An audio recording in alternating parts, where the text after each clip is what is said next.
আচ্ছা, ভিডিওর শুরুতেই একটা সিরিয়াস প্রশ্ন করি আপনাদের। শেষ কবে আপনি কোনো একটা অন্যায়ের বিচার চাইতে গিয়ে কনফিডেন্ট ফিল করেছেন? মানে আপনার মনে হয়েছে যে থানায় বা কোর্টে গেলেই আপনি ন্যায় বিচারটা পাবেন? উত্তরটা সম্ভবত না বা সংশয় হবে। আর ঠিক এই জায়গাতেই আমাদের আজকের আলোচনার শুরু। শহীদ ওসমান হাদি নামটা গত কয়েকদিনে আপনারা সোশ্যাল মিডিয়ায় বা নিউজে দেখেছেন এবং ঘটনাও পুরোটা জানার কথা। কিন্তু বিশ্বাস করুন, এটা জাস্ট একটা নাম বা একটা মার্ডার কেস না।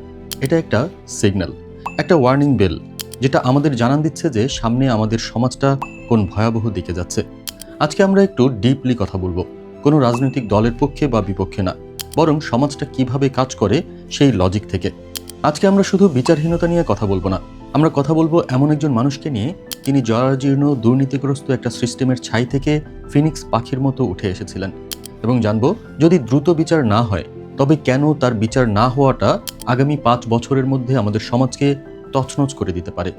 ওসমান হাদির এই বিচার না হওয়াটা কিভাবে আপনার ঘরের 15 বছরের কিশোর ছেলেটাকে এফেক্ট করছে, সেটাও কি একবার ভেবে দেখেছেন? যদি উত্তর জানতে চান তবে আলোচনাটা শেষ পর্যন্ত শুনুন, সাবস্ক্রাইব করে নিন, কারণ আমরা এখানে আবেগের চেয়ে লজিককে বেশি গুরুত্ব দিই।